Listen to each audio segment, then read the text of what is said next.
चौपट लग जाए साल में एक बार, महीना में 2 बार, हफ्ता में 3 बार। पारा के पारी, लोटा के थारी, जे ना बेटी कबाड़ी ओकर टोटो हमार के सास के पुटा फारी।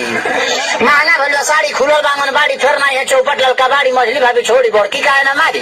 अरे वो कर किस्मत बिगड़ी गई, लइका रहल एगो हवर रानी करी, लइका रहल एगो हवर रानी करी।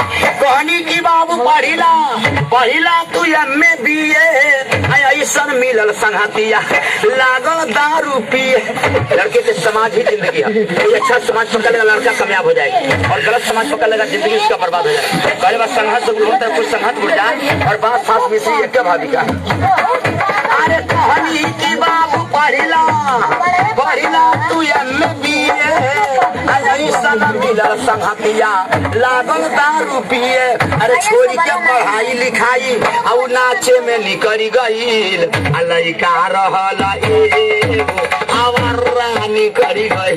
तब के जमाना में शहर बदनाम रहे, अब तो गाँव में सुनात बा भैया, शहर से बिगड़ल देहात बा।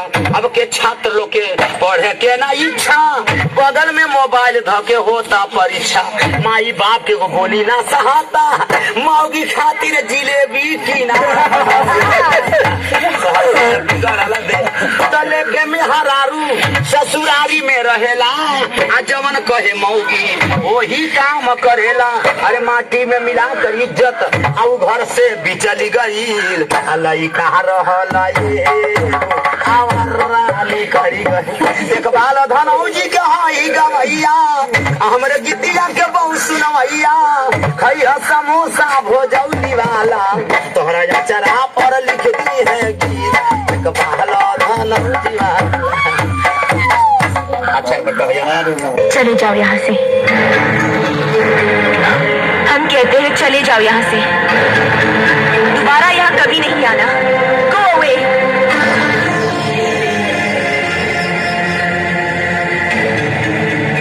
मत सताओ हमें, आखिर तुम्हारा हमारा रिश्ता ही क्या है? रिश्ता मैं कुछ नहीं जानता, मैं तो सिर्फ इतना जानता हूँ कि तुम मुझसे प्यार करती हो। छोड़ दो मुझे, मैंने कहा छोड़ दो मुझे। I said leave me। मत भूलो कि मैं एक इज्जतदार खानदान की बहू बनने जा रही हूँ। हमारी शादी हो रही है उस लड़के से जिसे हमारे पिता ने चुना है, हमने चुना है अपनी मर्जी से। अपनी मर्जी से? तो फिर क्यों आई मेरी जिंदगी में? क्यों मुझे बदला? क्यों बनाया मुझे ऐसा? क्यों दिखाई मुझे वो खुशियां, वो प्यार, ताकि आज तुम मुझसे कह सको कि वो सब झूठ था और सच ये है कि आज तुम किसी और की बनना चाहती हो?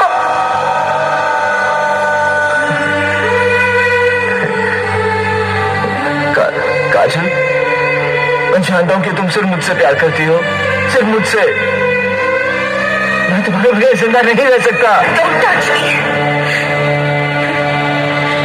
हम किसी दूसरे की अमानत है।